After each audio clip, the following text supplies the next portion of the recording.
Shalom Bapak Ibu Saudara yang dikasihi Tuhan. Kembali kita bertemu dalam acara ibadah online Zion Church of Christ. Saya mengucap syukur bahwa kita masih diberikan kesempatan oleh Tuhan untuk kita sama-sama datang di hadiratnya, datang di hadapannya, membawa syukur kita, membawa hati kita untuk kita beribadah di hadapannya. Dimanapun kita berada pada hari ini, dimanapun kita beribadah hari ini, saya percaya itu tidak menjadi batasan bagi kuasa Tuhan mampu untuk melawat kita semua.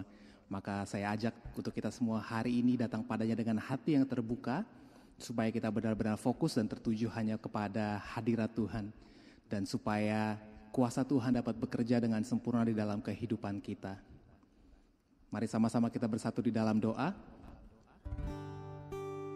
Kami bersyukur Tuhan buat kesempatan yang indah pada hari ini Engkau memberikan kepada kami satu hari yang baru lagi Tuhan, untuk kami datang di hadapan-Mu, untuk kami beribadah di hadapan-Mu ya Bapa. Kami bersyukur buat kesempatan yang indah ini Tuhan. Dan dimanapun kami berada hari ini Tuhan, bersama-sama dengan keluarga kami yang menyaksikan acara ini, kami berdoa ya Bapa. Kami buka hati kami buka hidup kami Tuhan, untuk jamahan-Mu, untuk kelawatan-Mu Tuhan Yesus. Kami undang Roh Kudus bekerja sebebas-bebasnya dalam kehidupan kami. Ubah hidup kami Tuhan, supaya kami semakin serupa dengan gambaran-Mu ya Bapa. Kami bersyukur Tuhan Yesus buat kesempatan yang indah ini. Dan di dalam nama Yesus kami telah berdoa dan mengucap syukur. Dan setiap kita yang siap beribadah di hadapan Tuhan, sama-sama kita katakan amin.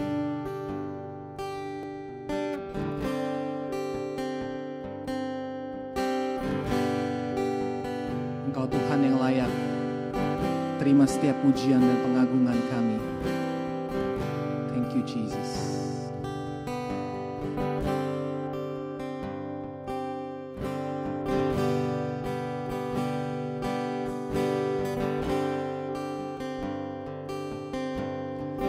Besar dan ajaiblah karya-Mu, agung dan benarlah jalan-Mu,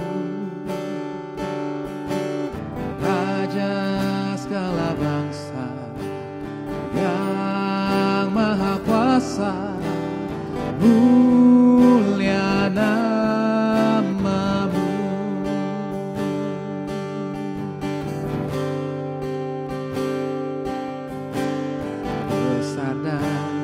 Ajaiblah karya-Mu,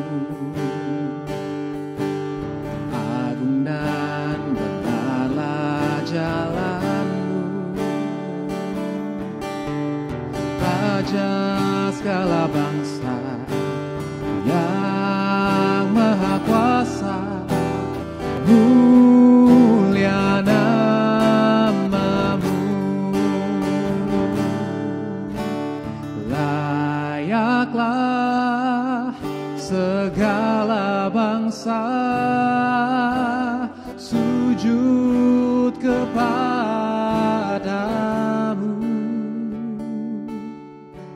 sebab Kau Allah yang kudus, layak disembah.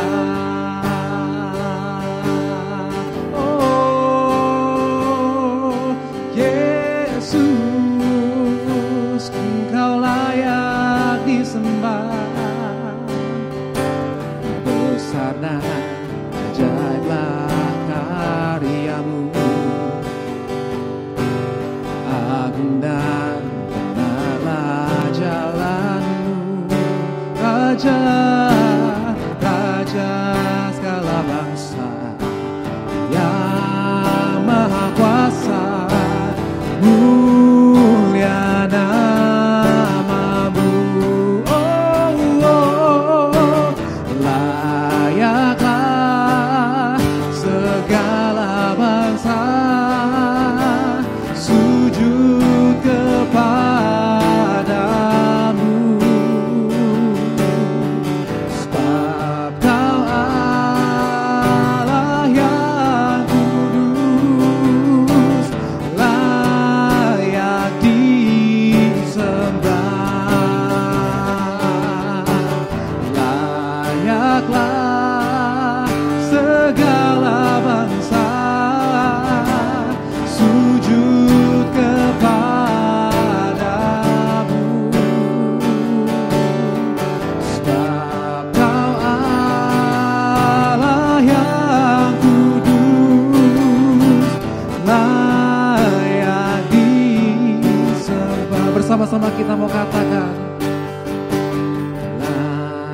layaklah segala bangsa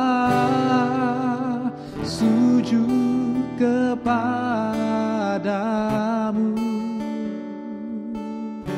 sebab Kau Allah yang kudus,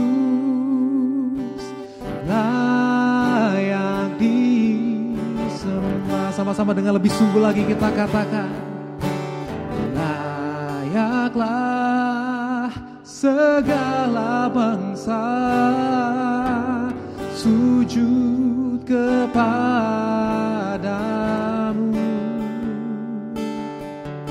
sebab Kau Allah yang kudus, oh layaklah segala bangsa, layaklah segala bangsa sujud kepadamu,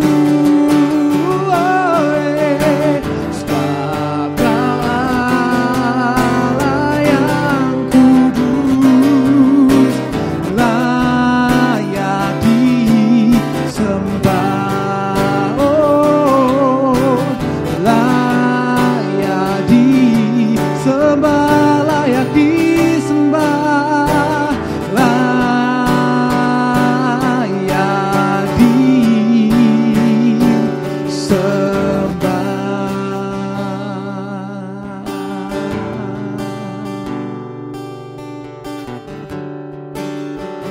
Benar Tuhan, Engkau yang layak disembah, Engkau yang layak ditinggikan, Engkau layak dipuji, Engkau layak disembah,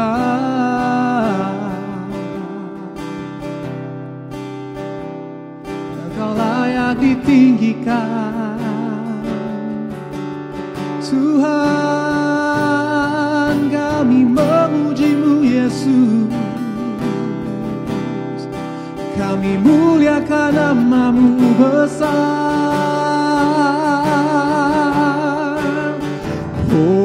Hosana, Hosana bagi nama-Mu. Oh, oh, oh, layak ditinggikan, layak dimuliakan. Haleluya, haleluya. Oh, oh, oh. Tinggi, tinggi nama-Mu dipuji. Oh, oh, oh, oh. Kami bersyukur kepadamu. Terima kasih Tuhan. Haleluya, haleluya.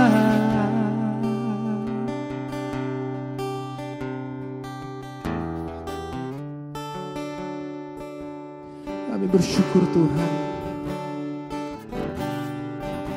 Engkau Tuhan yang menguatkan kami di dalam kesesakan, Engkau yang memberikan harapan di dalam kegelapan, Yesus. Thank you Jesus, thank you Father. Bapakku datang dan berserah, ku nyatakan Kau yang berkuasa dalam gelap. Kau setia, Kau cahaya baduku.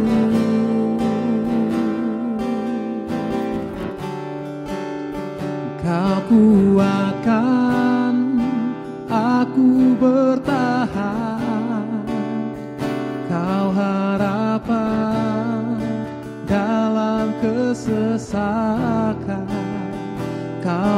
buktikan kesetiaan-Mu Tuhan, Engkau Allah Immanuel. Oh Yesus, Kau Immanuel. Bapakku datang untuk menyembah, ku nyatakan Kau yang bertahan dalam lemah. Kau sempurna, Kau cahaya bagiku. Oh, oh, Kau kuatkan aku bertahan. Kau harapan dalam kesesakan. Kau buktikan kesetiaan-Mu Tuhan, Engkau Allah Immanuel.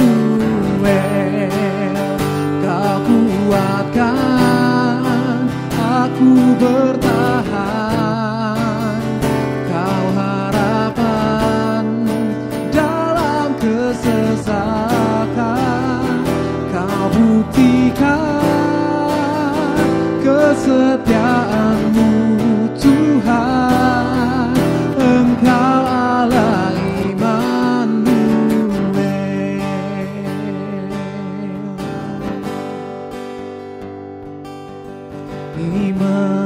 Immanuel, Immanuel, Engkau besertaku. Immanuel, Immanuel, Engkau Allah besertaku. Immanuel, Immanuel, Engkau besertaku. Immanuel, Immanuel, Engkau Allah besertaku. Kau kuatkan, Kau kuatkan aku bertahan. Kau harapan dalam kesesakan. Kau buktikan kesetiaan-Mu Tuhan, Engkau Allah Immanuel. Kau kuatkan aku bertahan. Kau harapan dalam kesesakan. Kau buktikan kesetiaan-Mu Tuhan, Engkau Allah Immanuel. Engkau Allah Immanuel.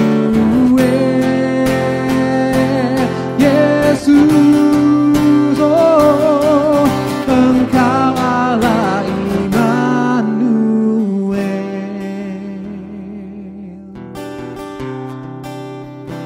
Kau Immanuel.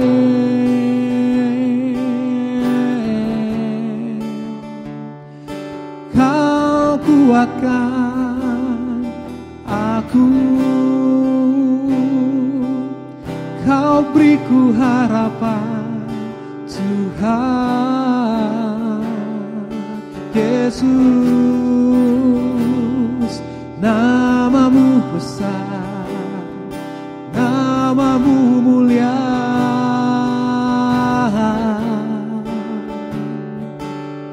Kaulah harapan kami, Kaulah kekuatan kami.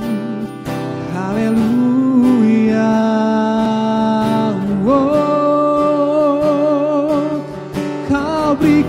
pengharapan, Kau beriku kekuatan di setiap musim hidupku, Tuhan.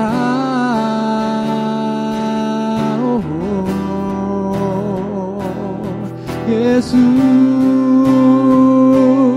terima kasih Tuhan. Oh, kami bersyukur, kami bersyukur, haleluya.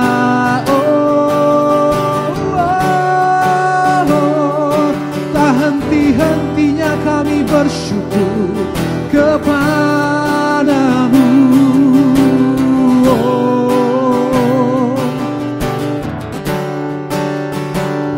Kau batu karang yang teguh, Kaulah perisai kami, kekuatan di hidupku, hanya Engkau, Yesus.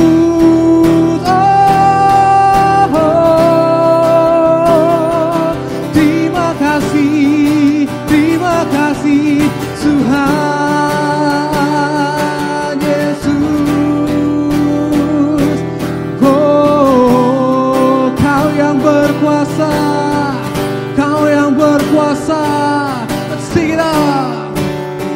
Kau yang berkuasa, surga bumi kan menyembah Yesus, Raja selamanya.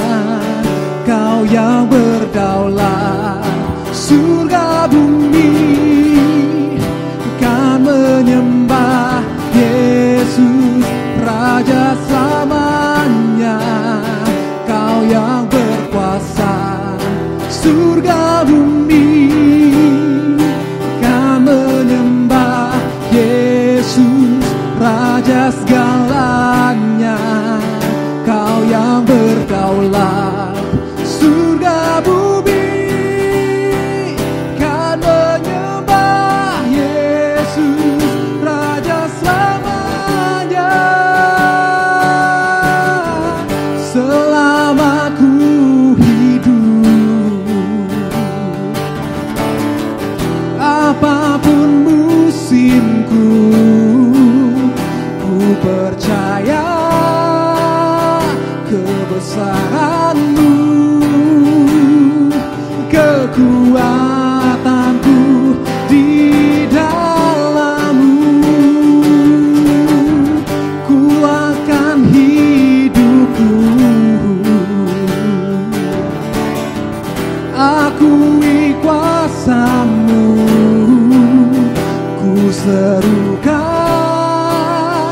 kebesaran-Mu.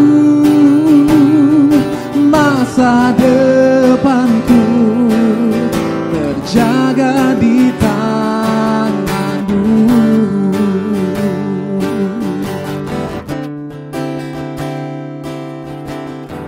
Selama ku hidup, apapun musimku, ku percaya kebesaran-Mu, kekuatanku di dalam-Mu. Ku serahkan hidupku, akui kuasa-Mu, ku serukan kebesaran-Mu. Masa depanku terjaga di tangan-Mu. Sama-sama kita katakan, selama ku hidup, selama ku hidup, apapun musimku, ku percaya kebesaran-Mu, kekuatanku di dalam serahkan hidupku. Akui kuasa-Mu, ku serukan kebesaran-Mu. Masa depanku terjaga di tangan-Mu.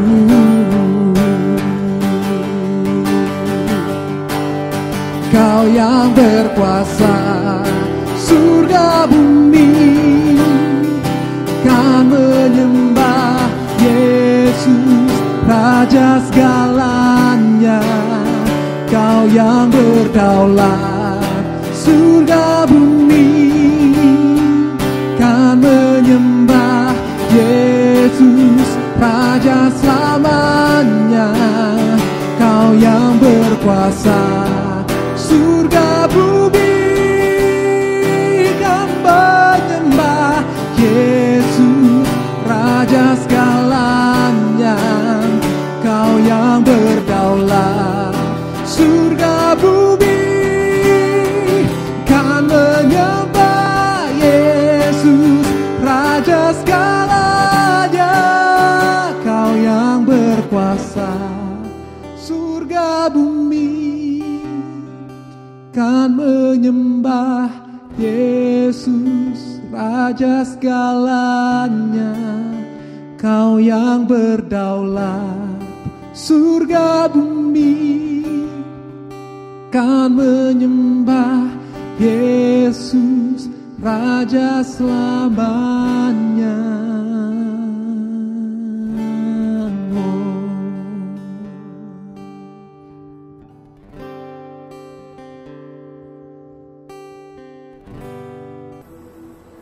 Shalom Bapak Ibu terkasih dalam Tuhan Yesus. Selamat hari Minggu. Apa kabar Bapak Ibu sekalian? Doa kami kita semua selalu berada dalam penyertaan Tuhan yang luar biasa. Kita selalu diberkati dengan kesehatan, kita boleh kuat dalam kondisi apapun, dan kita bisa mengucap syukur untuk setiap berkat yang kita terima. Tidak terasa kita sudah memasuki minggu terakhir di bulan Mei. Sepanjang bulan Mei kita telah bersama-sama belajar mengenai integritas, bagaimana kita berintegritas di tengah kehidupan bermasyarakat kita. Dan pagi hari ini kita bersama-sama akan membaca renungan minggu ini yang diambil dari Mazmur 119 ayat 1. Mari kita baca bersama Mazmur 119 ayat 1. Berbahagialah orang-orang yang hidupnya tidak bercela, yang hidup menurut Taurat Tuhan. Dari firman Tuhan ini kita boleh sama-sama belajar untuk kita selalu taat, untuk selalu hidup menurut firman Tuhan yang akan membawa kita kepada kebahagiaan. Dan pagi ini juga mari kita bersama-sama siapkan hati untuk berdoa bagi pokok-pokok doa yang sudah dituliskan oleh teman-teman kita. Mari kita bersama hati dalam doa. Yang pertama, Tuhan, kami mau menyerahkan rekan-rekan kami yang berdoa untuk keuangan kantor mereka agar selalu stabil selama masa pandemi ini dan mulai melewati situasi sulit sampai selesai masa pandemi ini. Berdoa Tuhan semuanya boleh stabil, semua keuangan boleh baik dan boleh menjadi berkat bagi setiap karyawannya ya Bapak. Kami juga berdoa Tuhan untuk rekan kami yang rindu bisnis mereka di Manado boleh berjalan lancar. Kau berkati bisnis mereka ya Bapak. Semuanya boleh berjalan dengan baik, boleh Kau berkati dengan luar biasa ya Bapak. Kami juga menyerahkan teman-teman kami yang berdoa untuk kesehatan mereka selama masa kehamilan mereka ya Bapak. Kau berkati mereka sehat sempurna, ibu dan bayi yang dikandung boleh sehat sempurna, sama suami Kau berkati dengan kebahagiaan selalu ya Bapak. Terima kasih Tuhan Yesus. Dan pada bersama kami juga mengucap syukur untuk setiap doa-doa yang sudah Kau jawab ya Tuhan. Yang pertama kami bersyukur Tuhan untuk penawaran biaya tender yang sudah disetujui. Terima kasih Tuhan untuk semua kebaikan ya Bapak. Biar proses ini Kau berkati berjalan lancar terus ya Bapak. Kami juga bersyukur Tuhan untuk pembayaran proyek yang sudah terrealisasi. Terima kasih Tuhan untuk berkat-berkat-Mu ya Bapa. Biar melalui kesaksian ini, siapa yang boleh semakin dikuatkan imannya, boleh semakin mengandalkan Engkau ya Tuhan. Terima kasih Tuhan Yesus. Kami serahkan setiap doa, setiap pujian syukur ini dalam tangan-Mu ya Bapa. Dalam nama Tuhan Yesus, kami telah berdoa dan mengucap syukur. Saat ini, mari Bapak Ibu sekalian, kita siapkan hati kita segera masuki sesi jemaat kudus yang akan dilakukan dalam firman Tuhan. Kita bersama-sama siapkan hati kita angkat pujian ini. Sama-sama kita siapkan hati kita, sambut tubuh dan darah Yesus, sambut kebenaran firman Tuhan yang akan memerdekakan setiap kita. Amin. Engkau Tuhan ku tinggikan, yang bangkitan menang, Yesus Kristus Tuhan, Raja mulia dan luhur, berkorban bagiku.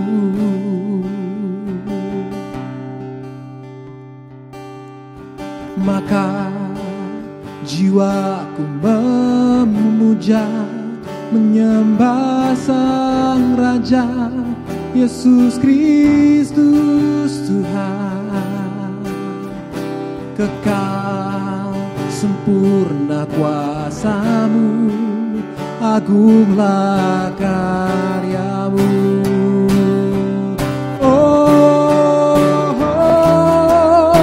Engkau Tuhan ku tinggikan, yang bangkitan menang, Yesus Kristus Tuhan, Raja mulia dan luhur, berkorban bagiku. Maka jiwaku Tuhan, maka jiwaku memuja, menyembah Sang Raja, Yesus Kristus Tuhan. Kekal sempurna kuasa-Mu, agunglah karya-Mu. Engkau Tuhan, Engkau Tuhan tinggikan, yang bangkitan menang, Yesus Kristus Tuhan, Raja mulia dan luhur, berkorban bagiku. Maka jiwaku,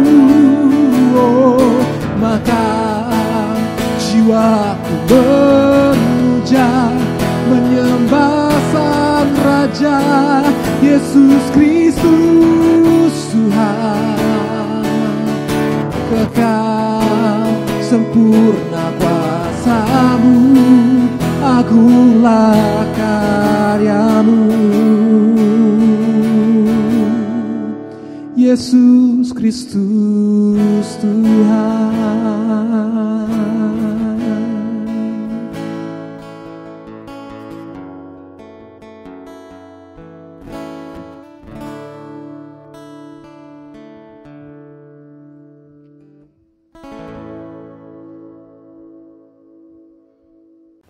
Puji nama Tuhan, selamat pagi.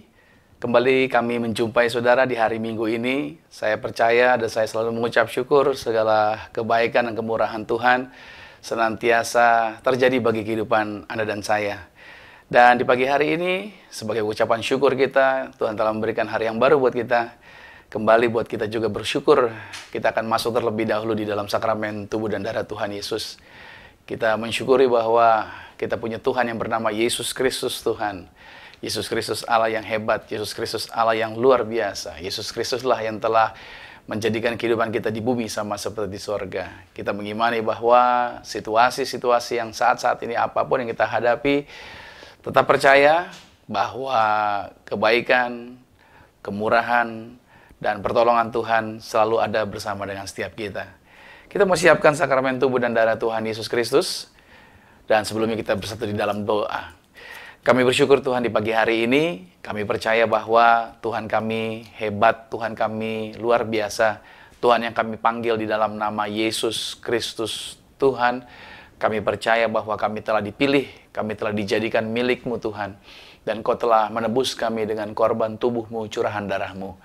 Maka kami mensyukuri di hari Minggu ini Tuhan, kami mau naikkan syukur kami mau naikkan pujian penyembahan kami, yaitu melalui doa-doa kami, melalui kata-kata kami dengan kata-kata iman kami di dalam Tuhan. Dan kami mempercayai bahwa kuasa yang besar terjadi bagi setiap kami. Aku berdoa, yang sakit disembuhkan, yang terikat dilepaskan, yang terbelenggu dibebaskan. Dan hari ini kami mempercayai selalu kebaikan kemurahan Tuhan bersama keluarga kami berlimpah senantiasa.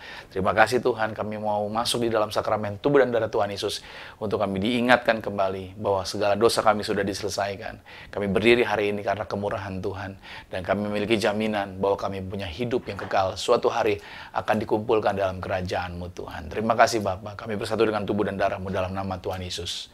Amin. Mari kita mau angkat roti ini terlebih dahulu di atas kepala, dan kita mengimani bahwa mata Tuhan menjelajah seluruh bumi untuk melimpahkan kekuatan bagi setiap orang yang bergantung dan berharap pada Tuhan. Mari sama-sama dengan saya kita angkat roti ini atas kepala. Sama-sama katakan dalam nama Tuhan Yesus, inilah roti yang turun dari surga. Inilah tubuh Tuhan Yesus Kristus, tubuh yang tergantung di atas kayu salib. Yang pertama, memberikan kami bersama dengan keluarga kehidupan yang kekal di dalam kerajaan sorga. Yang kedua, untuk menyempurnakan agar tubuhku selalu sehat sempurna, sempurna jiwa rohku dibangkitkan pada akhir zaman. Tubuh Tuhan Yesus Kristus yang telah tertombak, tertikam, tergantung di atas kayu salib, agar kami mulai hari ini tidak terkapar di meja operasi.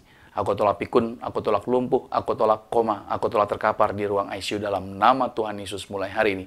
Segala penyakit, segala penderitaan, segala ketakutan sudah diangkat dan diselesaikan di atas kayu salib. Inilah tubuh Tuhan Yesus Kristus. Mari kita makan yang tubuh Tuhan Yesus Kristus.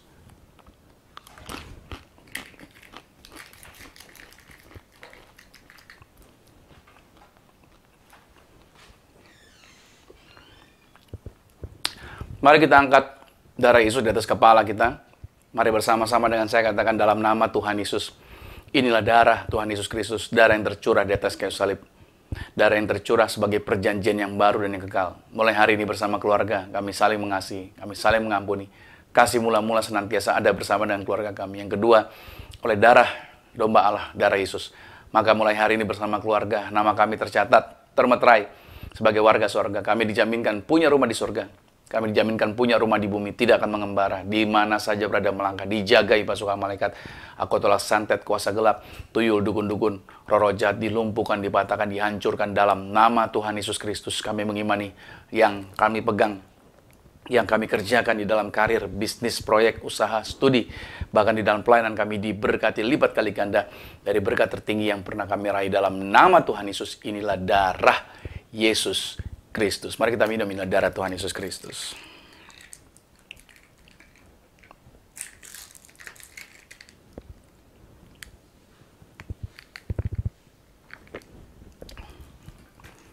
Saya percaya bahwa tubuh dan darah Tuhan Yesus yang sama-sama telah kita makan dan telah kita minum darah Yesus, itu memberikan satu jaminan keyakinan buat kita bahwa kita ada di dalam proteksinya Tuhan. Tuhan Yesus ada di dalam kita ada di dalam Tuhan Yesus. Tentu juga memberikan perintah buat Anda dan saya, dimanapun saudara berada saat ini, dimanapun saudara mengikuti siaran ini, yaitu kita mau angkat sakramen minyak ini. Tuhan yang memberikan perintah para murid, yaitu untuk memakai sakramen minyak ini, mendoakan orang sakit, mengusir setan-setan.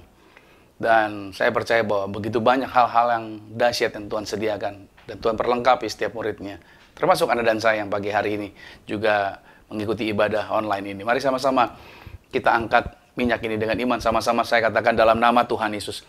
Inilah minyak urapan. Setiap tetesnya punya kuasa mengusir setan. Setiap olesnya punya kuasa menyembuhkan sakit penyakit. Silakan mulai hari ini. Pasukan malaikat surgawi hadir, jagai kami, proteksi kami, pagari kami. Kami tolak setan, tuyul, dukun-dukun, kuasa gelap, roh jahat. Kami lumpuhkan, kami patahkan dalam nama Tuhan Yesus. Inilah minyak urapan. Anda boleh teteskan di atas kepala saudara, dan juga bisa oleskan kepada setiap anggota keluarga yang bersama dengan saudara saat ini. Karena kita ada di rumah, tentunya setiap orang yang ada di sekitar kita, keluarga kita boleh berikan minyak urapi mereka. Lepaskan kata-kata berkat, perintahkan kuasa Tuhan terjadi, dan usirlah segala kuasa kegelapan, roh jahat, bahkan hal-hal yang bukan dari Tuhan, kita percaya bahwa itu tidak akan tinggal di dalam diri kita. Tapi roh Tuhan akan selalu menghidupkan kehidupan kita untuk kita hidup di bumi sama seperti di sorga. Puji nama Tuhan. Baik, kita sudah bersatu dengan tubuh dan darah Tuhan Yesus Kristus. Dan selalu saya mengatakan bahwa segala hal yang baik itu sajalah yang terjadi bagi kehidupan kita. Dan kita mengimani Tuhan kita merancangkan segala hal yang baik bagi kita. Kita akan masuk dalam firman Tuhan. Mari kita satu di dalam doa. Tuhan Yesus, terima kasih. Kami begitu diberkati. Kami sudah masuk di dalam pujian dan penyembahan. Kami menikmati hadirat Tuhan. Ada bersama dengan kami. Bagaimana lawatan Tuhan terjadi bagi kami. Dan kami juga mempercayai bahwa di dalam sakramen tubuh dan darah Tuhan Yesus, kuasa Tuhan, mujizat Tuhan, juga lawatan Tuhan juga terus terjadi. Dan kami percaya bahwa apa yang Tuhan rencanakan bagi kehidupan kami bukan rancangan yang jahat, tapi rancangan Tuhan, rancangan damai sejahtera untuk memberikan masa depan yang penuh dengan harapan.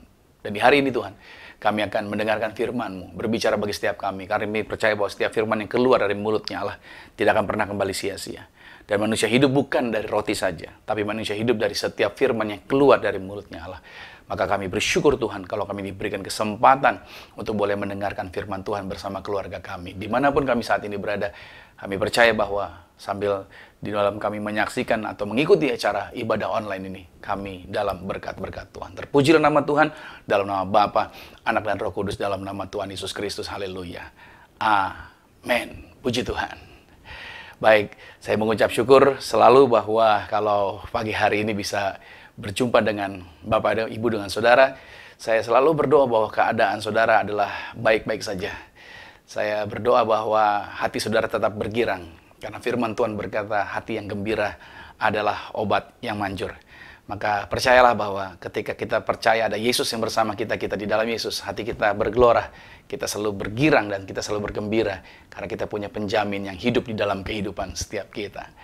Nah, di hari ini saudara, kita masih di dalam bulan Mei tentunya, di mana saya sudah berjanji sama saudara sepanjang bulan Mei ini kita akan terus berbicara dengan tema satu bulan kita, yaitu adalah tentang integritas. Di mana setiap minggunya kita ada judul-judul yang berlainan. Nah, judul untuk minggu ini adalah tentang ini, yaitu tidak perlu berbohong. Karena bicara mengenai integritas, itu juga tersangkut dengan area ini. Saya berbicara mengenai integritas, artinya tentang nilai, itu berbicara mengenai yaitu sesuatu yang kita praktekkan di dalam hubungan kita, di dalam kehidupan kita sehari-hari. Ini tidak terkait dengan masalah apakah kita masuk surga atau tidak masuk surga, tapi yang jelas di dalam nilai yang kita praktekkan, itu akan terhubung. Bahkan apakah kita jadi efektif atau tidak efektif sebagai pemberita kabar baik, tergantung nilai-nilai apa yang kita mau terapkan. Karena banyak orang pikir bahwa nilai nggak penting. Yang penting kuasa. Saya percaya kuasa. Saya seorang pendeta yang bergerak di dalam kuasa. Tapi juga harus diingat, Tuhan memberikan kita keseimbangan. Artinya, di dalam kuasa juga ada etika yang Tuhan sediakan buat kita lakukan. Nah, saya mau mengajarkan bagian ini buat setiap kita, agar kita sebagai anak Tuhan bergerak, yaitu seimbang di dalam apa yang firman Tuhan mau ajarkan bagi setiap kita. Nah, baik, tolong dicatat baik hari ini, siapkan catatan saudara, judulnya tak perlu berbohong. Sorry, kalau mungkin nantinya ada yang beberapa dari antara saudara mungkin dari bagian firman Tuhan ini yang mengena, menegur, saya berdoa Roh Kudus menjamah hati kita agar kita tetap sukacita. Justru dengan firman Tuhan ini, kita menjadi mawas diri dan kita mau merubah hidup kita. Karena saya percaya bahwa firman Tuhanlah yang akan mengubahkan setiap orang di dalam kehidupan mereka. Kita buka dulu di dalam Kolose pada pasal 3. Kolose 3 ayat 9 sampai dengan ayat yang ke-10. Di layar saudara ada ditampilkan, saya bacakan buat saudara. Jangan lagi kamu saling mendustai, karena kamu telah menanggalkan manusia lama serta kelakuannya, dan telah mengenakan manusia baru yang terus-menerus diperbaharui untuk memperoleh pengetahuan yang benar menurut gambar haliknya. Nah, tanpa terasa kita sudah 10 minggu, ya kita tanpa terasa ya, sudah 10 minggu kita mengadakan ibadah hari Minggu secara online. Itu ditambah lagi dengan ibadah Jumat Agung, dan ibadah kemarin yang kita rayakan adalah ibadah kenaikan Yesus ke sorga. Nah, saudara, pada saat kita rutin mengikuti ibadah secara online, maka tanpa terasa ada suatu perubahan yang harus kita jalani, di mana semuanya tidak lagi berjalan seperti biasanya yang kita jalani. Ya, dulu dengan sekarang, ini ada perubahan. Pada waktu kita sebelum ibadah online dengan sekarang setelah kita beberapa minggu menjalani ibadah online. Sekarang kita diwajibkan untuk memahami dunia media. Ya, kita dipaksa, dalam artian diharuskan untuk kita paham akan media, khususnya internet. Dan itu menjadi lebih intens lagi di dalam kehidupan kita. Nah, semenjak protokol kesehatan yang ditetapkan oleh pemerintah, maka mau tidak mau ada perubahan yang terjadi, yaitu kita merubah pola yang mungkin tidak biasanya kebanyakan orang lakukan. Pada saat virus ini merebak, yaitu kita diwajibkan, misalkan untuk mencuci tangan. Betul ya? Kita diwajibkan untuk menjaga kebersihan. Kita juga diwajibkan untuk mengatur pola hidup yang sehat, agar sistem imunitas kita tetap terjaga dengan baik. Lalu kita juga wajib sekarang untuk memakai masker. Bersedia untuk diukur suhu tubuhnya bila mana mau masuk ke suatu toko swalayan, ya kan, atau masuk sebuah restoran yang pesanan take away, atau ketika kita berbelanja di pasar sebagaimana pemerintah telah berikan aturan tersebut. Artinya gini, ada suatu kebiasaan yang diharuskan untuk berubah sekarang. Ini kan saudara bisa lihat, bahkan kalau kita nggak pakai masker, kita nggak bisa masuk ke dalam swalayan, kita dilarang dan di stop di depan. Nah, lalu bagaimana cara kita untuk melihat situasi ini? Apakah kita menjadi kesulitan ataukah sebaliknya? Justru kita berkata, ini luar biasa. Saya berani berkata bahwa dengan situasi ini, justru seharusnya kita berkata, luar biasa, ini amazing. Kenapa saya berani berkata bahwa situasi ini adalah situasi yang hebat dan situasi yang luar biasa? Karena dikarenakan virus ini, kita dapat melihat adanya global lockdown di seluruh dunia. Ya, seluruh dunia sekarang lockdown gara-gara virus ini, saudara ya. Tetapi juga di sisi yang lain, terjadi yang namanya global connection. Karena saya percaya, belum pernah sekalipun kita melihat bahwa umat Tuhan dapat terkoneksi, dapat terhubung seperti sekarang ini di seluruh dunia. Di mana-mana sekarang orang-orang saling terhubung melalui media, melalui internet dari berbagai macam platform di media. Saya tidak perlu menyebutkan aplikasinya apa saja, saudara pastinya sudah tahu. Nah, dengan aplikasi tersebut, media ini, sekarang kita bisa terkoneksi dengan semua orang. Dan kita memang harus terkoneksi. Nah, ini hebatnya luar biasa. Makanya suatu perubahan konsep yang bergerak dan menjadi berbeda. Ini perubahan kemajuan dan ini sangat berbeda sekali. Dan sesungguhnya Tuhan bukan sedang menghukum, tetapi Tuhan sedang memulihkan gerejanya, yaitu menjadi gereja tanpa tembok, di mana orang Kristen di seluruh dunia sedang menaikkan doa bersama untuk seluruh orang di muka bumi ini. Semua orang Kristen sekarang, lihat baik, menyampaikan firman Tuhan juga untuk semua orang yang mana sekarang tanpa dibatasi lagi oleh denominasi. Dan ini yang disebut dengan gereja Tuhan. Gereja Tuhan yang sesungguhnya. Artinya tanpa ada batasan lagi. Tanpa ada lagi yang mengatakan bahwa gereja A yang benar, gereja B yang lebih baik. Tapi semua yang sekarang menyuarakan tentang satu, yaitu menyuarakan suara Tuhan, menyuarakan suara kebenaran. Nah, pintu-pintu gereja, kalau kita lihat sepertinya harus ditutup ya, sampai hari ini. Tapi justru, saudara lihat kebaikannya. Yang terjadi adalah apa? Mimbar-mimbar rumah menjadi terbuka di mana-mana. Para pembicara-pembicara baru yang menyampaikan firman Tuhan sekarang bermunculan. Menjadi terbuka kesempatan, yaitu kesempatan apa? Kesempatan penginjilan untuk bergerak menyampaikan pesan-pesan Tuhan sampai ke ujung bumi. Sesuai dengan Matius 28, betul ya? Bahkan sesuai dengan Kisah Rasul pada pasal yang pertama juga dikatakan demikian. Apakah ini kebetulan? Tentu saja tidak, saudara. Tidak ada yang kebetulan. Apakah kita bertanya, virus ini adalah hukuman Tuhan? Oh, saya harus berhati-hati untuk tidak menjawab sembarangan mengenai hal ini, saudara. Saya tidak percaya bahwa Tuhan menghukum. Saya percaya bahwa Tuhan mengasihi kita. Karena Alkitab juga mengatakan bahwa bumi rusak bukan karena apa-apa, melainkan karena manusia yang terlibat di dalamnya. Tetapi melalui situasi yang negatif sekalipun, Roma 8:28 berkata bahwa Allah turut bekerja untuk mendatangkan kebaikan. Itu saya katakan tadi dari awal, bahwa tetap Tuhan akan mendatangkan yang namanya kebaikan di situasi yang sulit sekalipun dia tetap dapat mendatangkan kebaikan. Ini jugalah yang terjadi pada saat kita menjadi manusia baru. Maka perubahan-perubahan yang terjadi juga adalah maka kebiasaan serta tingkah laku kita juga diubahkan dari sehari ke sehari. Untuk apa? Untuk memperoleh pengetahuan yang benar. Ingat kata-kata ini. Kita diubahkan untuk kita memperoleh pengetahuan yang benar. Karena, kenapa saya katakan demikian? Karena kalau seseorang tidak berpengetahuan, maka dia tidak dapat menjadi orang yang baik. Perhatikan baik-baik, saudara.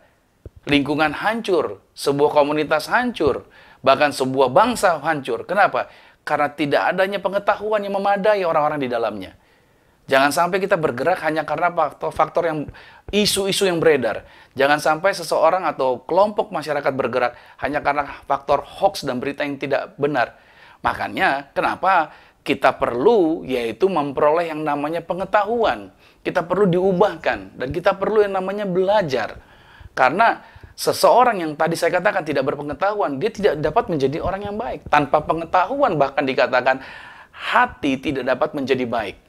Dalam Amsal 19, mari kita lihat pada ayat yang kedua dikatakan, tanpa pengetahuan, kerajinan pun tidak baik. Orang yang tergesa-gesa akan salah langkah.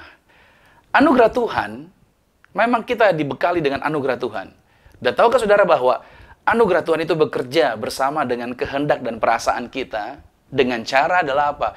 Kita memperbaharui akal budi kita. Ya, kehidupan orang percaya terus diubahkan akal budinya agar dia memahami Tuhan secara benar. Nah, karena itu saudara, sebagaimana pada saat penciptaan dunia, yang pertama, kalau kita lihat dalam penciptaan dunia, yang pertama diciptakan adalah terang. Tuhan pertama menciptakan terang. Maka dalam menjadi manusia ciptaan yang baru, maka yang pertama muncul di dalam diri kita adalah terang. Maksudnya apa? Ketika kita menjadi ciptaan yang baru, yaitu bicara terang, tidak ada yang perlu ditutup-tutupi. Untuk menjadi seseorang yang apa adanya. Itulah makanya orang-orang yang berintegritas adalah orang yang tidak perlu menutup-tutupi. Dia menjadi seorang yang apa adanya. Ya kan? Bedakan dengan Adam. Pada waktu Adam jatuh dalam dosa, dia mencari daun dan berusaha menutupi dirinya. Tetapi Adam sebelum jatuh dalam dosa, Alkitab mengatakan, Adam tidak ada yang perlu ditutupi. Dia terbuka, jelas terlihat. Dan dari sini saya katakan sama saudara, ini yang Tuhan inginkan, menjadi manusia baru. Artinya terang Tuhan terpancar dari diri kita. Dan kita menjadi seperti Adam sebelum jatuh dalam dosa. Ada sebuah contoh cerita saudara bahwa tentang hal ini, yaitu ada seorang pelatih football di sebuah university yang memutuskan untuk mengundurkan diri setelah dia mengaku karena telah memalsukan ijazah akademisnya, yaitu ijazah olahraganya. Lalu ada seorang perwira militer profesional mengaku bahwa lencana tanda jasa yang dia pakai ternyata itu bukan miliknya. Ada seorang pelamar pekerjaan yang menyatakan bahwa pengalamannya sebagai pengawas makanan dan minuman yang dia tulis dalam CV-nya atau kurikulum vitae-nya sebenarnya itu hanyalah pengalaman untuk membuatkan kopi di pagi hari di kantornya.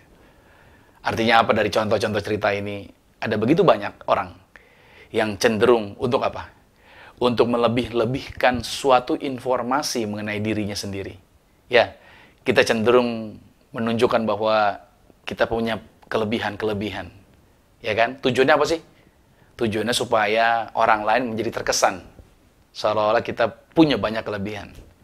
Ya kan? Baik dalam resume pekerjaan misalkan, maupun dalam percakapan biasa. Pernah saudara ketemu dengan orang yang kalau ngomongnya gede banget, ngomongnya tinggi banget, dan gak mau kalah sama orang lain. Maunya dia yang paling hebat dan segala macam. Nah, sikap melebih-lebihkan itu kelihatannya tampaknya wajar ya kelihatannya bagi orang dunia. Padahal saudara, tindakan seperti itu sebenarnya beresiko sebenarnya. Kalau kita masih mempertahankan sikap seperti itu dalam hubungan kita, relation kita dengan orang lain itu beresiko sebenarnya.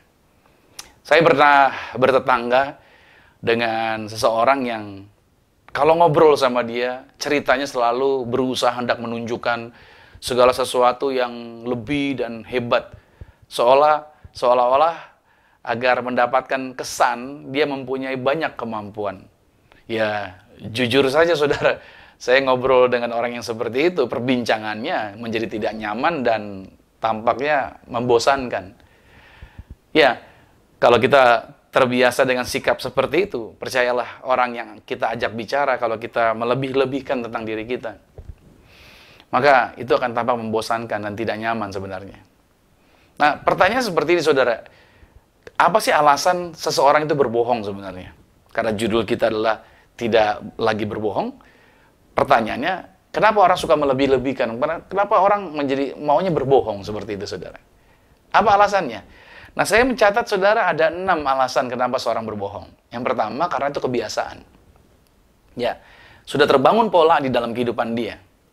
Karena berbohong bisa menjadi itu bersumber dari kebiasaan yang rutin dia lakukan. Karena sesuatu yang dilakukan terus-menerus itu jadi kebiasaan. Makanya kalau sekarang kita di rumah kan ada sesuatu yang berbeda kita lakukan sekarang selama sudah beberapa bulan.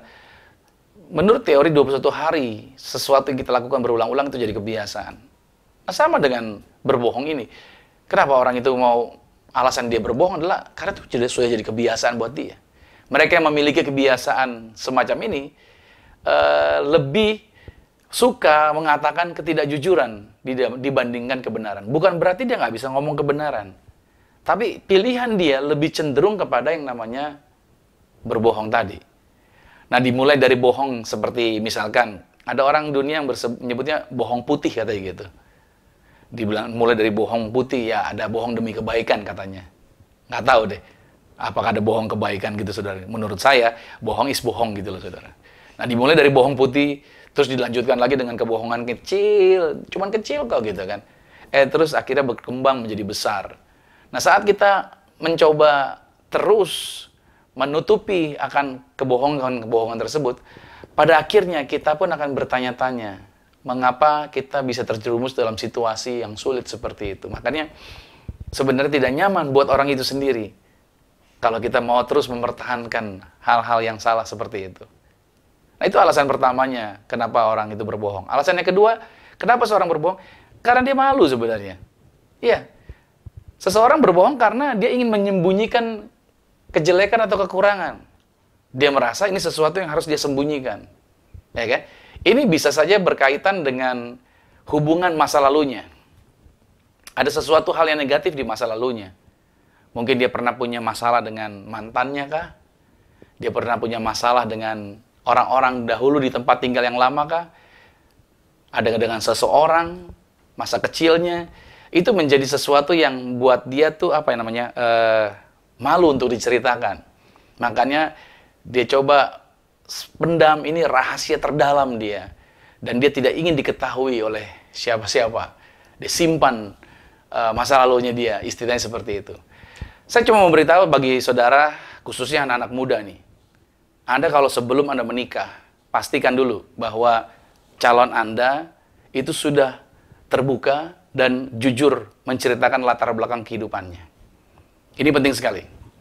Jangan dengan alasan, kalau saya cerita malu, ntar dia nggak jadi lagi sama saya. Justru harus terbuka di sekarang ini, di depan. Sebelum cincin dipasang. Before you say I do, Anda harusnya, yaitu jujur dulu. Kita harus dapatkan kejujuran dari calon yang akan menjadi pasangan kita. Menjadi pasangan Anda, maksud saya. Karena itu adalah seumur hidup dan no way return. Artinya, nggak bisa kembali ulang lagi kalau sudah satu kali tadi. Oleh karena itu, penting untuk terbuka dan jujur. Untuk membukakan latar belakangnya, masa lalunya. Nah, itu yang saya katakan bahwa alasan kenapa orang berbohong karena dia merasa malu. Alasan yang ketiga adalah karena dia tidak ingin menyakiti orang lain. Mungkin menurut dia, kalau dia jujur, itu akan menyakiti hati orang lain. Atau menyakiti hati pasangannya. Nah, Anda takut Anda akan mematahkan hatinya pasangan Anda. Melukai dirinya jika mengungkapkan kebenaran kepadanya. Nah, ini akan menjadi bom waktu sebenarnya. Dan ini akan menjadi bumerang bagi hubungan yang dijalani. Kalau Anda berpikir Anda berdusta, tujuannya karena tidak ingin menyakiti orang lain. Saya cuma mau katakan bahwa saudara, Anda harusnya tidak melakukan hal seperti itu. Ada alasan lagi yang berikutnya, yang keempat adalah karena dia tidak ingin dihakimi. Seolah-olah kalau dia ngaku dan kasih tahu, takutnya dia dihakimi. Ada beberapa orang tidak membiarkan orang lain tahu rahasia terdalam mereka, yang dapat membuat orang lain nanti akhirnya membuli mungkin, menghakimi, menjelek-jelekan. Nah, sikap ini kemudian memunculkan keinginan untuk jadinya dia mau berbohong, agar dia dapat menutupi kekurangannya atau rahasia yang dia sembunyikan. Ini situasi yang berbahaya sekali kalau punya konsep seperti ini. Ini alasannya keempat. Alasan yang kelima kenapa seorang berbohong adalah karena ini cara yang paling gampang. Cara yang paling gampang adalah apa? Berbohong. Karena kebalikannya, kalau mau ngomongin kebenaran, itu rumit, itu sulit. Karena itu bisa mempengaruhi kehidupan secara negatif. Kalau kita ngomong jujur, justru yang datang yang negatif. Makanya kita lebih baik, ya udahlah kita bohong aja lah. Nah, kita cenderung karena ketakutan, maka alhasil kita lebih mudah ke arah berbohong. Itu adalah jalan yang paling baik menurut kita untuk mengatasi masalah-masalah yang kita hadapi. Contoh soal misalkan ketika orang berdagang deh, cari untung ketika berdagang. Biasanya saudara bisa kita lihat baik-baik di sini, orang seringkali berpikir bahwa ya namanya dagang Pak Pendeta kan gitu. Jadi kalau kita nggak cari untung, ya bukan berarti saya katakan berdagang nggak untung, silakan. Tapi seringkali cara orang-orang yang berdagang mereka dengan tipu daya. Misalkan kalau ada orang yang berdagang yang bisa ditawar, ketika ditawar jawaban dia adalah biasanya gini, ya modalnya aja belum dapat gitu. Padahal ketika dia ngomong modalnya belum dapat itu udah untung. Seringkali seperti itu, tapi tidak berarti semua orang yang berdagang itu dusta, tidak. Tapi yang saya mau katakan, seringkali disinilah orang paling cari cara yang paling mudah, itu alasannya. Pengen kenapa seseorang mau berbohong. Alasan yang terakhir, alasan yang keenam adalah karena dia tidak menghormati diri dia sendiri sebenarnya. Pada dasarnya, ada banyak orang yang tidak menghargai dirinya sendiri. Makanya kenapa dia mau berbohong. Karena Anda tidak berpikir bahwa Anda memiliki jawaban yang cukup meyakinkan untuk orang lain. Sehingga akhirnya Anda berbohong. Anda nggak yakin akan diri Anda sendiri. Anda tidak menghargai diri Anda sendiri. Itu merupakan tanda bahwa kita tidak menghargai diri kita pada waktu kita berdusta. Karena kita nggak bisa yakinin orang, udahlah kita bohong aja. Karena kita berpikir, ya sudahlah saya nggak punya jawaban yang tepat buat orang itu. Nah, ini alasan yang keenam. Berarti alasan inilah yang harusnya menjadi pelajaran buat kita. Kenapa seorang mau berbohong. Nah, dahulu saya pernah diberitahukan oleh seseorang. Ada orang yang senior lah, rohani. Yang beritahukan kepada saya bahwa menjaga nama baik itu yang terpenting katanya dia. Dia bilang katanya, saya harus menjaga nama baik, itu yang terpenting. Dalam bagian peranan kehidupan seseorang. Khususnya, dia katakan bila seorang menjadi pemimpin, makanya dia harus jaga nama baiknya. Sehingga saya jumpai saudara, karena berusaha menjaga nama baik, akhirnya langkah dan upaya apapun akan dilakukannya. Untuk apa? Demi menjaga agar namanya tetap baik di pemandangan orang-orang lain. Itu yang dia lakukan. Nah, kita berusaha menjaga label diri. Seolah-olah itulah yang menjadi penentu kehidupan dan menjadi penentu masa depan. Seolah-olah nama baik itulah yang akan menentukan masa depan dan menentukan kehidupan kita. Saya berikan tulisan seperti ini, saudara, bahwa sometimes you win, sometimes you learn. John Maxwell menuliskan sebuah buku ini. Saudara bisa baca buku ini, sungguh sangat bagus. Kadangkala kita menang, tapi kadangkala kita juga harus belajar pada waktu kita tidak mengalami kemenangan. Dengan kata lain, saya katakan sama saudara bahwa kalau kita mengimani bahwa Yesus adalah sebagai juru selamat kita, maka seharusnya kebohongan bukanlah apa yang Allah harapkan dari kita. Kalau kita mengimani bahwa Yesus adalah Tuhan kita, harusnya kita bebas dari hidup dalam kebohongan. Kita tidak mau lagi hidup dalam area seperti itu. Kita harus sudah keluar dari area itu. Ingat baik, sebulan ini kita bicara tentang integritas. So, kita penting sekali mengerti akan hal ini. Saya cuma mau katakan sama saudara bahwa ini penting. Kenapa sih Allah tidak mau kita berbohong? Apa sih alasannya? Kenapa sih Tuhan nggak mau kita berbohong? Saya catat bahwa alasan yang pertama, karena berbohong itu bertentangan baik dengan hukum kebenaran, juga hukum kasih. Karena berbohong itu bertentangan dengan hukum kebenaran. Berbohong juga bertentangan dengan hukum kasih. Tuhan nggak mau kita hidup di dalam kebohongan. Karena ini akan bertentangan tentunya. Alasan yang kedua kenapa Tuhan tidak mau kita berbohong, karena berbohong itu tidak adil dan cenderung akan menghancurkan iman dan menghancurkan persahabatan. Kalau saudara punya teman tukang bohong terus, saudara mau berjalan dengan orang yang seperti ini? Kalau saudara udah buat janji sama orang itu, tapi akhirnya dia banyak kali ngebohongin saudara. Saya katakan sama saudara bahwa berbohong itu tidak adil dan cenderung akan menghancurkan iman. Makanya orang-orang yang dusta sulit untuk beriman. Dia selalu akan berpikir hal yang negatif lagi. Dia akan selalu berpikir hal-hal yang salah terus dalam diri dia. Nah, karena itu Allah tidak ingin kita hidup di dalam yang namanya kebohongan.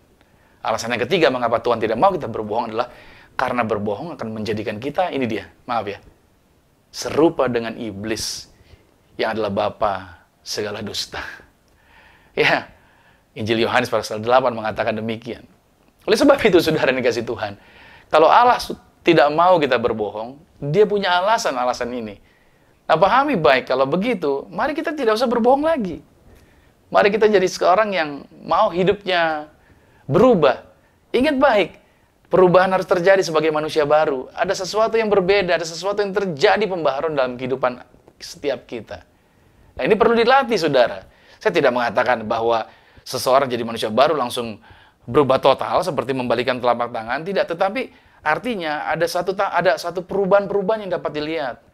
Ada satu kemajuan, ada satu grafik yang kelihatan, gitu loh. Kita terus mengalami kemajuan. Saya berdoa saudara terus mengalami kemajuan di dalam kehidupan Anda.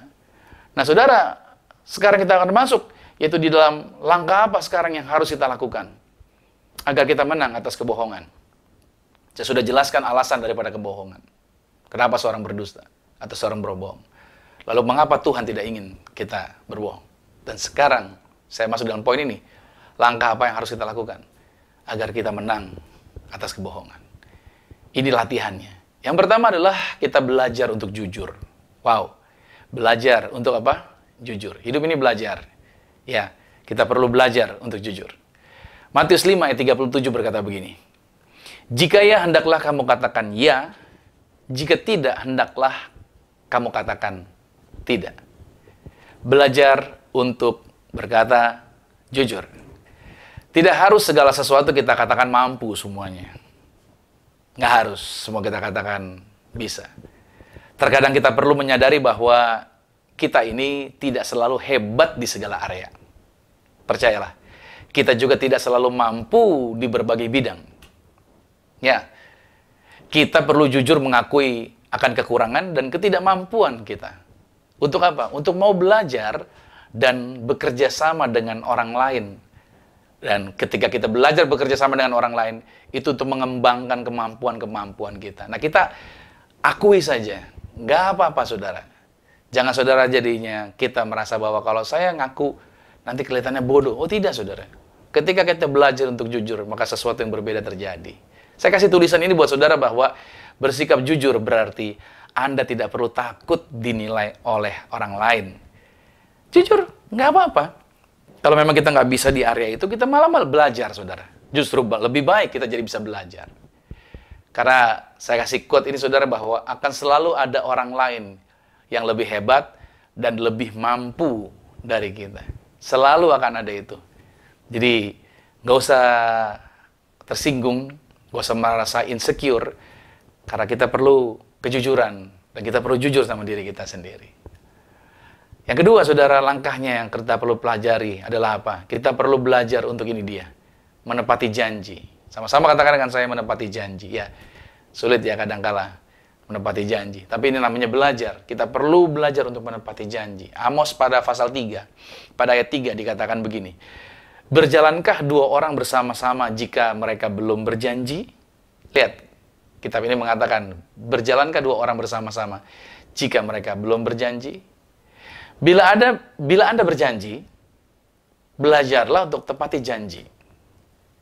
Ya, bila kita berjanji, belajar tepati janji itu. Jika Anda membuat suatu komitmen, ya, Anda punya komitmen nih, hormatilah komitmen itu. Jangan dilanggar. Khususnya bagi pasangan suami istri, begitu Anda punya komit, pegang itu, perjanjian itu. Sampai kapan? Sampai selama-lamanya. Hormati perjanjian itu. Hormati komitmen itu. Jika Anda menerima suatu tanggung jawab, Anda mengatakan, iya Pak, saya mau di area ini, saya mau bertanggung jawab di area ini. Kalau begitu, jalankanlah. Jangan di tengah jalan, tahu-tahu ada kepentingan yang lain, kita abaikan. Ini makanya kenapa kita penting belajar mengenai nilai dan integritas, ini penting. Maka dari itu kita perlu belajar untuk tepati janji kita. Jalankan. Ini memang bukanlah perkara yang mudah, tetapi bukan berarti ini tidak bisa dijalani dan tidak bisa dilakukan. Saya beri contoh, saudara, orang yang tidak tepat janji adalah siapa? Di dalam Kisah Para Rasul pada pasal yang ke-5, saudara pernah membaca tentang Ananias dan Safira. Mereka pikir, mereka hanya berbohong kepada Petrus saja tentang masalah jual tanah mereka. Tidak masalah sebenarnya, tanah itu tanah mereka. Kalau mereka jual dengan hasilnya mereka cuma kasih separuh, ya nggak apa-apa juga sebenarnya. Tapi persoalannya mereka ngasih separuh, tapi ngomongnya ini seluruh hasil penjualan tanah kami serahkan kepada pelayanan gitu. Padahal itu cuma kasih separuh. Dari sini maksudnya, makanya Petrus berkata, engkau bukan mendustai manusia, tetapi engkau mendustai Allah, pada ayat yang keempat dari Kisah Rasul pada pasal yang ke-5. Di sini menjadi contoh buat kita. Artinya, lihat baik-baik. Kalau kita bilang tepat janji, ayo kita belajar untuk tepat janji. Kita belajar dari firman Tuhan. Ada begitu banyak contoh. Alkitab kita itu terbuka, saudara. Yang benar diceritakan, orang-orang yang berhasil berjalan dalam kebenaran. Orang-orang yang gagal pun juga dituliskan di sana. Untuk apa sih? Untuk jadi pembelajaran bagi kita sebenarnya. Bahwa ada orang-orang gagal. Alkitab memberikan contohnya. Tapi saya percaya bahwa selama kita hidup, tetap ada kesempatan untuk dipulihkan, untuk diubahkan. Langkah yang ketiga, apa kita pelajari lagi? Untuk kita menang atas kebohongan, itu belajar untuk tidak menganggap diri kita selalu benar. Itu dia. Kita seringkali menganggap bahwa yang paling benar adalah kita. Orang lain yang salah terus. Kita egois memenangkan diri kita sendiri. Padahal Roma pada pasal 3, pada ayat yang ke-10, berkata begini, saudara. Seperti ada tertulis, tidak ada yang benar, seorang pun tidak. Mari ulangi lagi sama-sama dengan saya. 3, 2, ya. Seperti ada tertulis, tidak ada yang benar, seorang pun tidak. Alkitab telah menulis tidak ada seorang pun yang tidak pernah melakukan kesalahan. Siapapun orang di muka bumi ini, pasti bisa buat kesalahan. Makanya di dalam suatu rumah tangga sebenarnya, saudara yang kasih Tuhan, bukan sekedar suami istri yang saling mencintai. Pasti harus mencintai. Jangan menikah juga kalau nggak ada cinta, buat apa? Tapi jangan stop sampai di situ. Rumah tangga itu bukan cuma suami istri yang saling mencintai, tapi juga suami istri yang saling mengampuni. Kenapa demikian? Karena bagaimanapun juga, pasanganmu tetap akan masih bisa buat kesalahan. Ya, selalu akan bisa buat kesalahan. Tapi disitulah pasangan untuk saling mengasihi dan saling mengampuni. Karena bagaimanapun tetap ada kesempatan bisa buat salah. Ya, tetap bisa buat salah lagi. Makanya kita seharusnya tidak menganggap diri kita yang paling benar. Seringkali, saudara, karena seseorang tidak mau disalahkan, timbul ide akhirnya. Untuk apa? Untuk berbohong. Karena dia nggak mau disalahin. Dia merasa dirinya benar. Di sini kita perlu belajar untuk mengakui kesalahan. Kalau kita salah, ya ngaku saja. Kita punya kesalahan. Dan kita menerima itu sebagai apa? Sebagai pembelajaran. Agar apa? Agar tidak terulang lagi di kemudian hari. Nah, kebiasaan seseorang untuk menyalahkan orang lain ini, itu sama saja dengan yang namanya kesombongan sebenarnya. Karena dia tidak mengakui kesalahan dia. Berarti dia sama menyembunyikan apa yang dia lakukan, dia salah, dia tidak berani mengakuinya. Ini sama saja dengan kesombongan, namanya kebiasaan menyalahkan orang lain. Maka penangkal atau caranya menangkal sikap yang menyombongkan diri sendiri adalah dengan apa sebenarnya? Yaitu dengan bertumbuh menjadi serupa dengan Kristus. Yang seperti apa? Kolose 3 ayat 12-14 memberikan petunjuk, yaitu menjadi serupa dengan Kristus, yaitu penuh belas kasihan, ya kan? Penuh belas kasih, di dalam kemurahan. Artinya dia melakukan yang buat orang lain, kerendahan hati, ada kesabaran, ada pengampunan, dan ada di dalam kasih. Saya percaya bahwa ketika kita orang Kristen terbiasa dengan penyembahan. Pada waktu penyembahan kita mengangkat tangan kita untuk menyembah Tuhan. Tapi tahukah saudara bahwa penyembahan itu tidak sekedar saja kita mengangkat tangan. Tapi penyembahan juga kita perlu turun tangan. Maksudnya bagaimana? Seringkali kita hanya fokus kepada Tuhan saja, tapi kita lupa bahwa kita juga perlu lihat lambang salib. Salib itu ada 2 cross garis, yang satu vertikal ke atas, itu hubungan manusia dengan Tuhan. Tapi ada satu garis yang mendatar, saudara. Yang horizontal. Itu adalah apa? Hubungan sesama manusia. Seringkali kita mengabaikan area yang ini. Ya kan? Padahal harusnya kita bisa mendekati kepada manusia yang lain. Kita bisa menjangkau manusia yang lain. Nah, dari sini saya beri tulisan, jika kita mau memperhatikan sesama kita dengan tulus, maka kita tidak perlu lagi berusaha membuat mereka terkesan dengan cara apapun. Kita perlu melakukan turun tangan untuk menjamah dan menjangkau orang-orang sekitar kita. Yang terakhir, yang keempat, yaitu langkahnya belajar adalah apa? Belajar menyadari bahwa diri kita berharga. Katakan bahwa diri saya berharga. Ya, Yesaya 43 pada ayat yang keempat A dikatakan begini. Oleh karena engkau berharga di mataku dan mulia, dan aku ini mengasihi engkau. Nah, perlunya kita menyadari bahwa kita ini diciptakan yang segambar dengan Tuhan. Ingat tadi, yang poin yang keenam, alasan kenapa seorang berbohong, dia tidak mengasihi diri sendiri. Hari ini justru saya katakan, kita perlu belajar menyadari bahwa kita ini berharga di matanya Tuhan. Kita perlu menyadari akan hal ini. Sehingga kita sadar bahwa kita diciptakan segambar dengan Tuhan. Maka kita akan melaksanakan bagian serta rencana-rencana Tuhan yang besar di dunia ini. Tuhan punya rencana besar dan Tuhan ingin pakai Anda. Maka pakailah semua potensi yang ada di dalam dirimu. Kembangkan itu semuanya. Dengan demikian kita semakin melihat Tuhan bekerja melalui kita untuk kita hidup dalam kemuliaannya Tuhan. Kita tidak mau berbohong lagi. Karena gambaran diri kita bukanlah iblis. Gambaran diri kita adalah Yesus Kristus Tuhan. Ingat baik, Tuhan gak suka kita berbohong. Karena itu merupakan gambarannya iblis. Nah, sekarang sadari bahwa kita diciptakan segambar dengan Tuhan. Berarti kita bukan gambaran iblis lagi. Melainkan kita gambarannya adalah Tuhan Yesus Kristus. Kembangkan kemampuanmu. Dan saya katakan bahwa banyak orang mati membawa potensinya untuk terkubur. Padahal harusnya dia bisa mengembangkan potensinya dengan luar biasa. Nah, kita hidup dalam dunia persaingan yang ketat. Dan terkadang kita dapat begitu tergoda, saudara, untuk menggelapkan kebenaran. Agar kita dapat terus maju. Udahlah, lakukan segala macam cara karena persaingannya tingkat tinggi. No. Bukan itu. Hari ini kita belajar sesuatu yang luar biasa. Untuk kita bukan lagi hidup dalam kebohongan. Tapi kita hidup menjadi orang-orang yang melakukan perintah Tuhan. Diberi integritas. Kita tidak mau lagi menjadi orang-orang yang seperti orang dunia kebanyakan yang dilakukannya. Akan tetapi, kenikmatan sesaat saudara di dalam kebohongan, itu tidak ada artinya apabila dibandingkan dengan keuntungan jangka panjang karena mengatakan kebenaran. Orang-orang yang mengatakan kebenaran, dia punya keuntungan yang jangka panjang. Saya berdoa buat saudara bahwa dalam perjalanan kehidupan Anda, bukan kehidupan yang biasa-biasa, tapi kehidupan Anda kehidupan yang luar biasa. Anda di rumah, kita semuanya tetap ada di rumah, tapi kita percaya bahwa kemuliaan Tuhan ada bersama dengan kita. Kita belajar hari ini tentang, yaitu namanya tidak lagi hidup di dalam yang namanya kebohongan. Saya berdoa saudara diberkati. Saya berdoa saudara tetap sukacita. Mari kita ambil firman Tuhan ini. Dan mari kita berubah. Dan marilah kita menjadi pribadi yang sama seperti Yesus. Yang semakin hari semakin diubahkan di dalam kemuliaan Tuhan. Selamat hari Minggu. Dan Tuhan Yesus Kristus memberkati kita semua. Amin. Mari kita berdoa. Terima kasih Tuhan Yesus Kristus, pagi hari ini kami diberkati dengan bagian firman Tuhan yang luar biasa. Kami diingatkan, kami diteguhkan, dan kami percaya bahwa kasih karunia, berkat pertolongan mujizat Tuhan senantiasa ada bersama dengan setiap kami. Aku berdoa dalam nama Tuhan Yesus, biar setiap anak-anak Tuhan yang menyaksikan acara ini, mereka diberkati, mereka bersuka cita, mereka berbahagia, dan mereka menyadari bahwa Tuhan ciptakan kami, yaitu untuk menjadi segambar seperti Tuhan. Maka kami menyadari bahwa bukan lagi kami hidup dalam dusta kebohongan. Kami tidak perlu takut orang menilai kami seperti apa.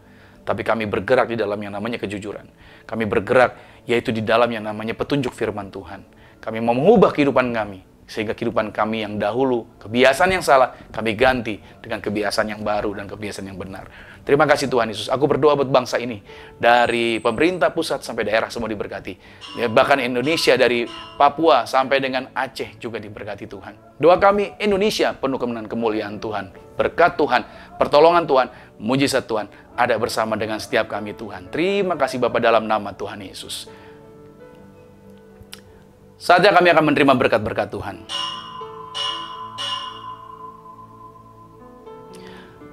Saatnya kami akan menerima berkat-berkat Tuhan. Dan aku berdoa, biarlah setiap anak-anak Tuhan, dimanapun mereka berada, tetap sehat. Imunitas mereka juga diberkati. Dan tidak ada seorang pun yang sakit-sakitan. Pertolongan Tuhan ada bersama dengan setiap kami. Maka aku berdoa, biarlah kasih karunia Tuhan berlimpah atas setiap kami. Aku berdoa Tuhan, biarlah nama Tuhan yang dimuliakan di dalam kehidupan setiap anak-anak Tuhan. Bahkan juga aku berdoa, agar tim medis sebagai garda terdepan, juga mereka tetap sehat, tidak ada yang terdampak virus, mereka tetap sehat, dan mereka diberkati Tuhan, di dalam kuasa Tuhan, mereka diproteksi bersama dengan keluarga mereka. Dan saatnya Tuhan, kami akan mengakhiri ibadah ini, dan kami percaya, kami menerima segala berkat Tuhan yang luar biasa. Kekasih Kristus, arahkan hati. Aminkan setiap berkat ini menjadi milik kita. Diberkatilah engkau di dalam usahamu, diberkatilah engkau di dalam pekerjaanmu, diberkatilah engkau di dalam studi sekolah kuliahmu, dan diberkatilah engkau di dalam pelayananmu. Apapun yang kau pegang kerjakan dalam kekudusan, ingatlah perkara ini Tuhan Yesus Kristus pasti buat engkau berhasil. Diangkat Tuhan, kau naik ke atas bukan turun, jadi kepala bukan ekor. Aku berdoa sepanjang minggu, bulan, bahkan tahun ini merupakan minggu, bulan, tahun yang penuh berkat, sehingga siapapun tinggal dengan kau pasti diberkati. Sekarang terimalah berkat anugerah dari Bapa di sorga, cita kasih di dalam Yesus Kristus, kekuatan penghiburan di dalam kuasa Roh Kudus, menyertai mengurapi setiap kita mulai saat ini, sampai Tuhan datang menjemput Anda dan saya, keluargamu dan keluargaku. Kita semua sama-sama menjadi warga kerajaan sorga. Yang percaya sama-sama dengan saya katakan, amin. Puji nama Tuhan, sampai jumpa minggu depan, dan Tuhan Yesus Kristus memberkati setiap kita. Shalom.